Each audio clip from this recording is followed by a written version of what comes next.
Saya mau bertanya tentang berdosakah seorang mertua menzolimi menantu? Ikut judul sinetron. Mertua menzolimi menantu. Assalamualaikum warahmatullahi wabarakatuh. Bapak Ibu jamaah dimanapun berada, ada orang baik mewakafkan tanah 2 hektar di Pekanbaru, tepatnya di daerah Palas. Nah, ini tanah 2 hektar ini kita bangunlah di atasnya asrama 3 lantai 32 kamar. Sekarang santri masih lagi di Nurul Azhar 1. Kita berharap supaya asrama ini selesai bulan Juli tahun ajaran baru 2025, bisalah santri pindah kemari. Dengan santri yang baru nanti bisa belajar nyaman. 3 tahun pertama mereka ngapal Quran, tahun keempatnya mereka baca kitab metode manhaji, tahun kelima prakteknya, tahun 6 life skill. Setelah itu mereka akan bisa membaca kitab, hafal Quran, punya kemampuan belajar. Mereka yang akan melanjutkan tongkat dakwah, tongkat estafet dakwah di Nusantara. Kalau kita bukan penghafal Quran, kita ingin dapat pahala mengalir sampai hari kiamat, mari kita support, kirimkan 2-3 sak semen, batu bata, kerikil. Hadiahkan pahalanya untuk almarhumah ibu, almarhum ayah kita dapat. Rezeki kita berkah, anak-anak kita soleh solihah, keluarga kita sakinah mawaddah warahmah, dan pahalanya pun mengalir untuk mereka. Kalau kita tak mampu menyelesaikan bangunan ini semua, jangan putus asa, kita bersama-sama insya Allah kita bisa. Mari kita salurkan donasi melalui Bank Syariah Indonesia. Nomornya 147, 6-nya 7 kali, 6666666. Bank Rio Kepri Syariah 82011, 6-nya 5 kali, 66666, atas nama Yayasan Tabung Wakaf Umat. Jangan lupa kode transfernya 0101 di akhir nominal transfer. Misalnya 100.000, 1000001. Konfirmasi transfernya ke WA. WA-nya 0852 8024 6060. Jangan lupa telepon hubungi 0852 6541 6060. Kalau ke Pekanbaru, jumpa Ustaz Somad, datang kemari. Silaturahim, tengok tanah ini. Mudah-mudahan berkah. Ma'akal tafa'afnaita, makanan, duit yang dibelikan ke makanan busuk. Wa malabis tafa'ablaita, dibelikan ke pakaian lapuk. Wa mata sodakta, yang dikirimkan kemari, inilah yang akan kekal abadi. Rumah kita habis dibagi ahli waris. Ini insya Allah kekal abadi sampai hari kiamat. Berkah selalu. Assalamualaikum warahmatullahi wabarakatuh. Saya mau bertanya tentang berdosakah seorang mertua menzolimi menantu? Ikut judul sinetron. Mertua menzolimi menantu.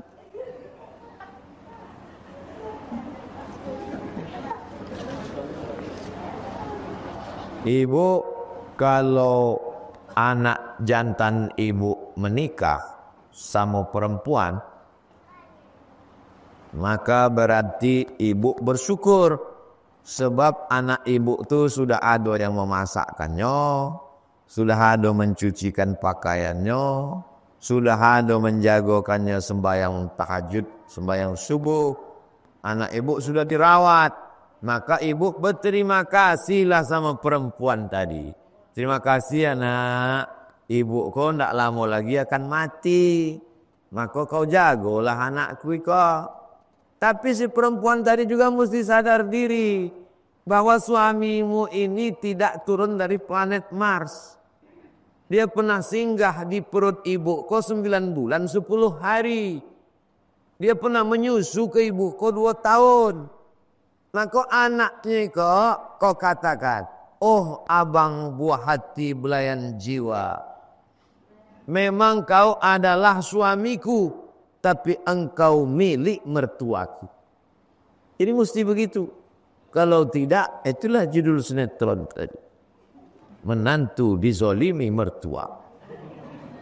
Jadi 2 perempuan ini sedang bersaing untuk mendapatkan kasih sayang seorang laki-laki. Laki-laki tadi pun mesti paham, mesti adil. Ini masa lalu, ini masa depan.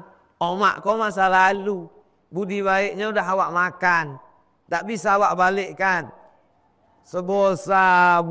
Sebesar buah keras. Buah keras di siku apa nama? Buah kowe. Segodang buah kowe belaknya awak makan. Berak awaknya makan. Karena omak itu kan kalau mencuci, membasuh anaknya, sesudah dicucinya, lupa dia kadang bosi. Gorengnya ke sambal.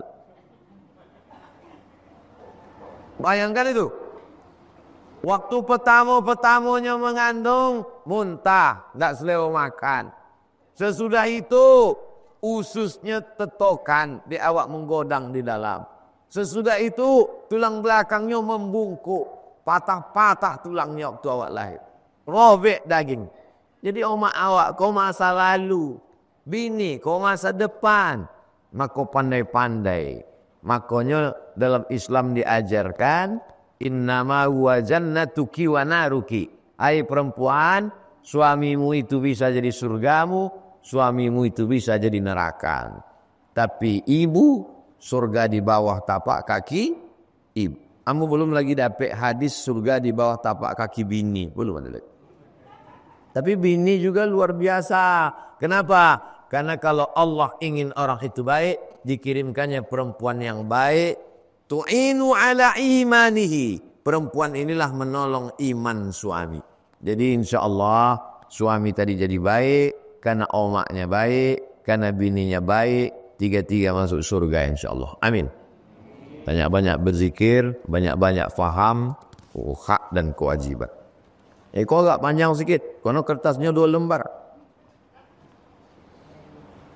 Assalamualaikum warahmatullahi wabarakatuh. Waalaikumsalam. Masalah bas. Berapa persen badan amil zakat dapat bagian dalam penerimaan zakat fitrah? Dan bagaimana tata cara yang sebenarnya dalam syariat Islam? Apakah boleh badan amil zakat itu merangkap semuanya? Innamas sadaqatu lil fuqara. Zakat itu zakat fitrah, zakat mal, zakat perniagaan, lil fuqara, fakir, wal masakin, miskin. Apa beda fakir sama miskin? Fakir tidak ada pemasukan sama sekali. Janda tua umur 80 tahun, anak mati, suami mati, hidup sebatang kara. Fakir. Masih muda, masih bisa ambil upah cuci, masih bisa ambil upah menggosok. Ada pemasukan tapi tak cukup kebutuhan. Miskin. Itu beda fakir sama miskin. Yang dapat zakat kok lil fuqara wal masakin wal amilina 'alaiha, amil. Wal muallafati qulubuhum, muallaf. Wa fir riqab, budak yang mau merdeka. Wal gharimin, orang dililit utang. Wa fi sabilillah, perang jihad fi sabilillah. Wa benis sabil, orang yang kuti belanja dalam musafir, putus perbelanjaan, maka dia dapat 8. Bas masuk ke mana? Bas badan amil zakat masuknya ke amil. Jadi kalau perolehan zakat di situ 8 juta, maka 1/8, bas 1/8. Jadi teknis pembagiannya, kalau lembaganya besar macam Basnas, itu bisa 8 asnaf. Ini pun tak ada semua sekarang. Ada beberapa asnaf yang tak ada lagi. Contoh, riqab, budak. Budak tak ada lagi. Ada budak buya, itu budak-budak Bengkalis. Budak-budak Melayu. Yang dimaksud budak mau merdeka, tak ada lagi budak. Jadi beberapa asnaf tak ada. Secara umum asnaf yang ada ini 4 aja sekarang. Fakir, miskin, amil, fisabilillah. Fakir, miskin, amil, fisabilillah. Jadi kalau kampung kecil macam Bagan Benio, pembagian zakat fitrah, maka dibagi kepada 4 saja. Cari fakir, kemudian miskin, amil, fisabilillah. Cukup. Itu asnaf. Jadi berapa dapat beras? 1 ton. Tak bisa bagi 4. 1 ton 250 kilo untuk fakir miskin. Fakir miskin 1 orang. 250 kilo. 2,5 kilo surang.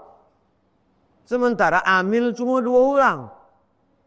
1 amil dapat 125 kilo. Konyang amil. Tak bisa main begitu. Oh, kalau begitu kita bagi per kepala. Dibagi per kepala. Orang fakir miskin. Satu fakir 50 kilo. 50 kilo, 50 kilo. Lakinya, bininya, anaknya 7. Oh, konyang fakir. Ambil tunggang langgang. Ini yang memikulnya, menghitungnya, membagi. Cuma dapat 50 kilo. Ini berdua pula. Jadi pembagian yang adil kalau kecil, level di kampung, di musola, maka tidak per kepala, tidak per asnaf, tapi dimusyawarahkan. Iko di rumah kau ada suami, ada istri, ada anak 5. Kira-kira cocoknya berapa? Iko ada laki, ada suami, tua cuma berdua. Cocoknya berapa? Ambil kok. Tidak per asnaf, tidak per kepala, tapi dimusyawarahkan. Tapi kalau lembaganya besar, badan amil zakat provinsi, badan amil zakat kabupaten, itu bisa pakai per asnaf, itu pun persen, dibagi persen. Karena badan amilnya banyak. Ada tukang hitung, ada tukang survei, ada tukang distributor, distribusi lagi, dan lain sebagainya. Nah, ini tentang pembagian untuk level besar dan level kecil. Ini penting bagi Basnas.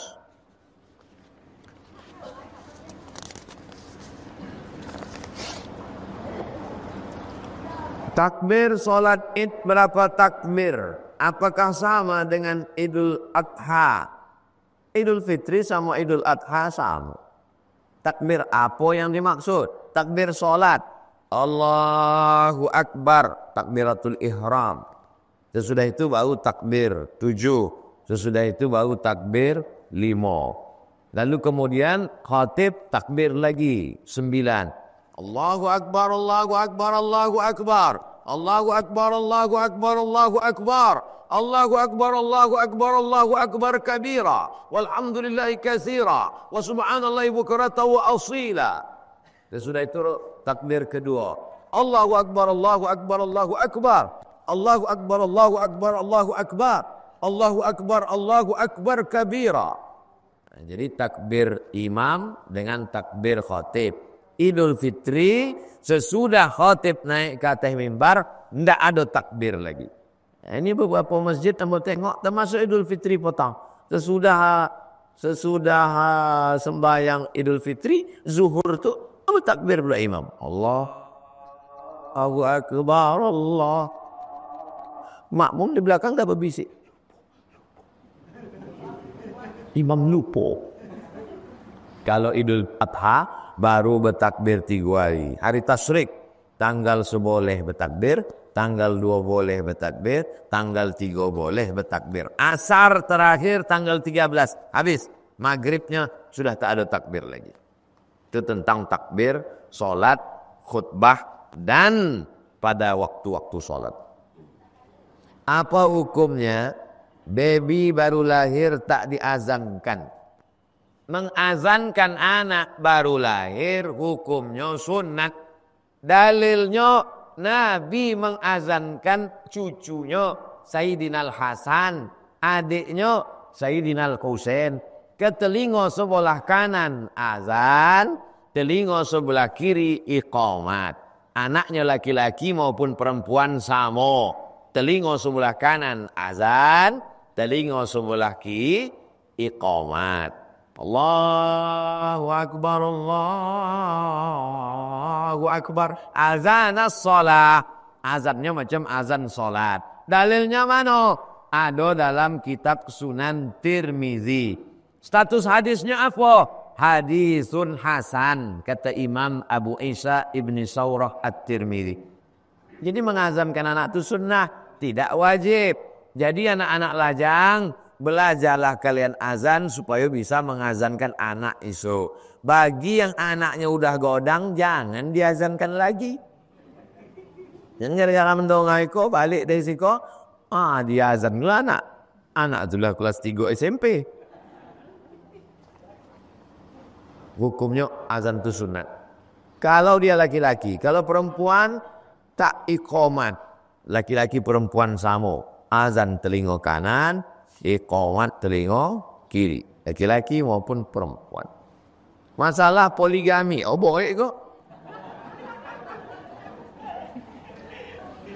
Seandainya suami mau nikah lagi, ibu sudah siap mental mendengarnya? Aku kalau tak siap, aku ganti kan. Nah, karena ibu senyum, ku toikan lah. Seandainya suami mau nikah lagi, sementara istri yang pertama belum diceraikan, dan istri yang pertama meridhoinya.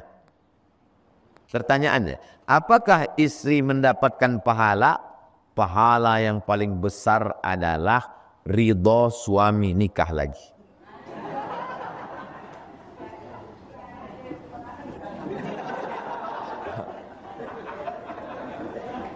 Bapak-bapak kalau ingin minta izin, suami gelap.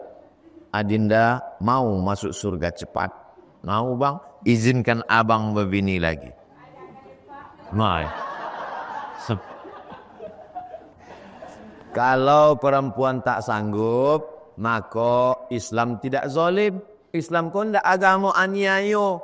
Kalau perempuan tak sanggup, inya punya hak untuk melepaskan diri dari suaminya.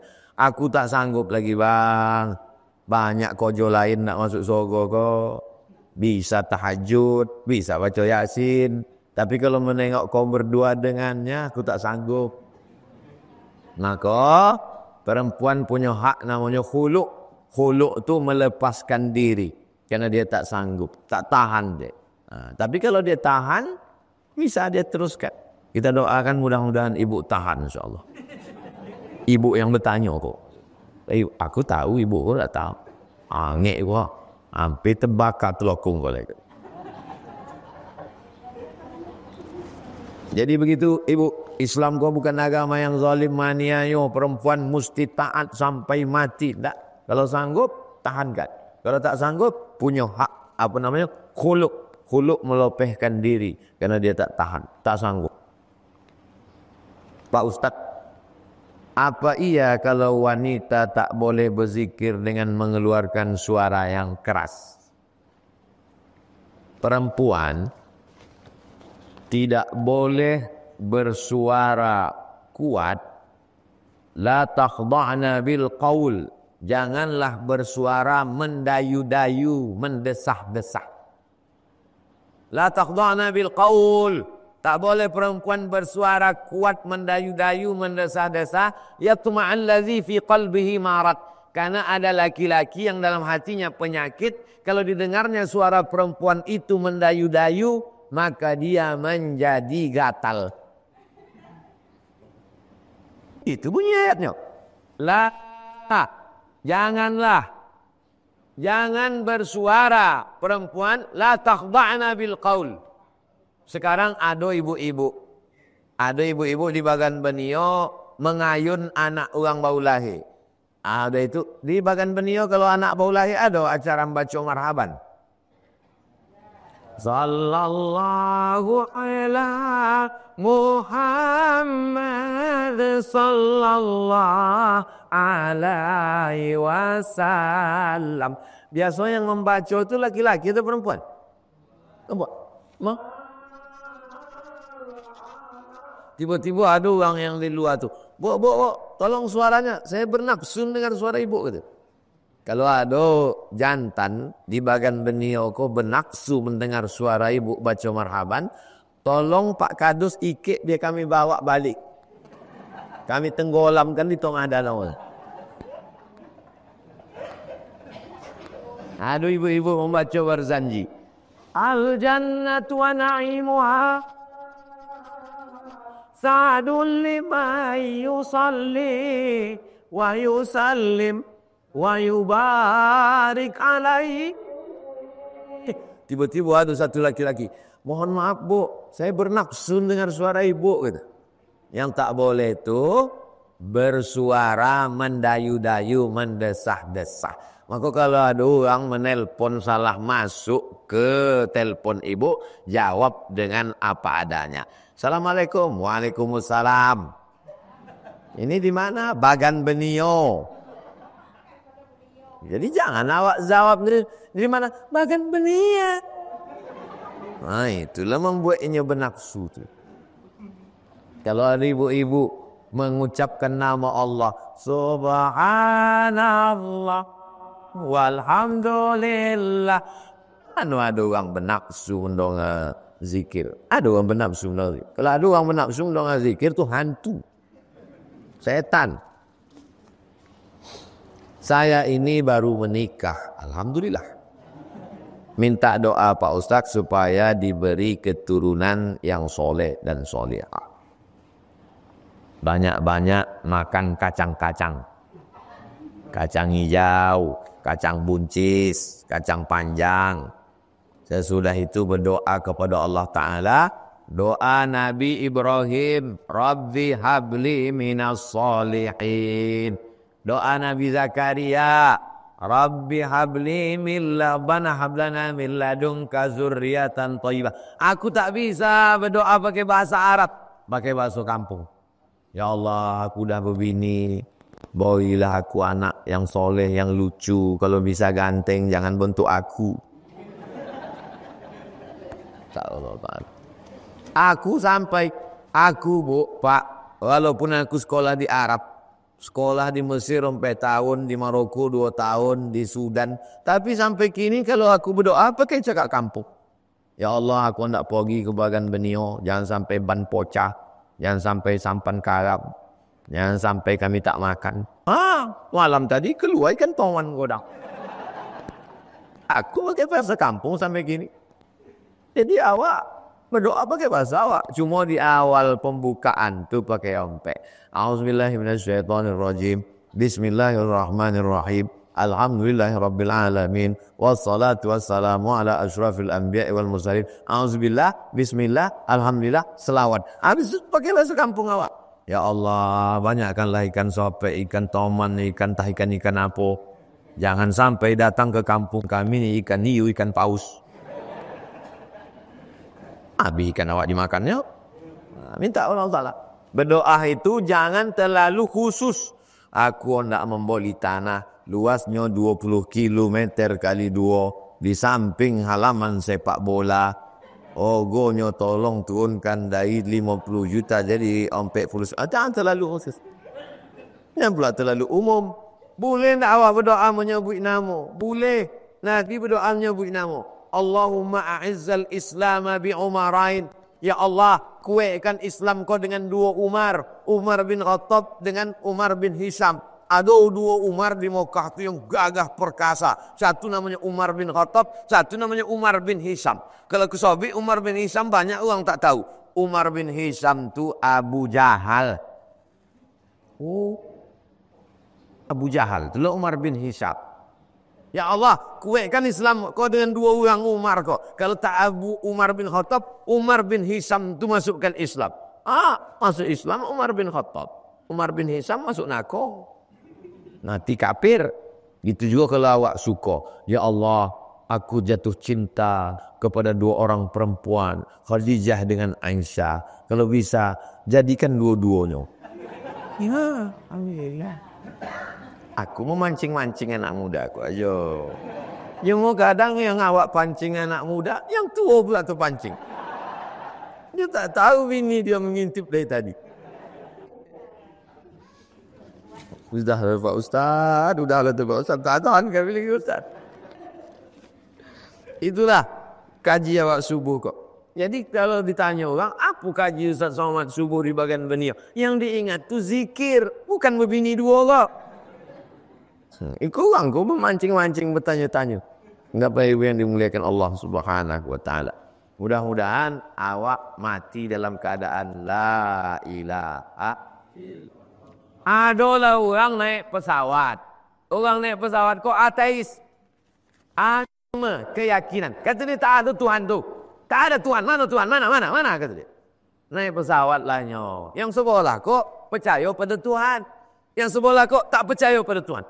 Jadi yang sebelah kau percaya pada Tuhan, dia baca doa. Subhanalladzi sakhkhara lana hadza wa ma kunna lahu muqrinin wa inna ila rabbina lamunqalibun. Allahumma antas sahibu fis safar wal khalifatu fil ard. Allahu akbar. Golak yang tak percaya pada Tuhan kau ngejek. Masih berdoa. Zaman kini masih berdoa. Apa kata dunia? Katanya. Yang ikut tetap dia berdoa. Pesawat pun terbang. Sampai di tengah langit terjadi turbulensi. Ada kawasan hampa suara, hampa udara. Tiba-tiba pesawat kau turun puluhan meter. Yang percaya pada Tuhan kau bertakbir, Allahu Akbar. Yang tidak percaya kepada Tuhan kau apa katanya? Oh my God. Apa arti oh my God? Oh my God. Oh Tuhan. Rupanya orang yang tidak percaya pada Tuhan tu pun waktunya sedang sompik, susah hati juga ujung-ujungnya percaya pada Tuhan. Jadi tidak ada di dunia kurang yang tidak percaya pada Tuhan tu tidak ada. Waktunya senang iyalah ada Tuhan. Tapi pas sedang susah, mati omaknya, mati adiknya, oh Tuhan. Kata Tuhan, kata kau tak percaya, percaya. Jadi puncaknya manusia kau memang rapuh. Awak kau tidak ada apa-apa. Itulah maka awak diajarkan oleh Islam. Iyyaka na'budu. Iyyaka na'budu itu artinya kepada engkau kami menyembah. Bukan kepada engkau anak katak. Ada dulu kawan aku sekolah. Anak budu katanya. Orang Melayu. Anak budu itu anak katak. Anak budu. Iyyaka kepada engkau na'budu. Kepada engkau kami menyembah. Iyyaka nasta'in. Kepada Allah menyembah, minta tolong pun pada Allah juga. Jangan menyembah pada Allah, minta tolong pada dukun. Jangan minta tolongnya kepada selain Allah. La ilaha illallah. Dah, habis 6-3 boleh. Salat sunat isyraq 2 rakaat. Surang-surang. Usalli sunnatal isyraq. Pakai qaf. Aku sembahyang sunat isyraq 2 rakaat. Isyraq tu apa?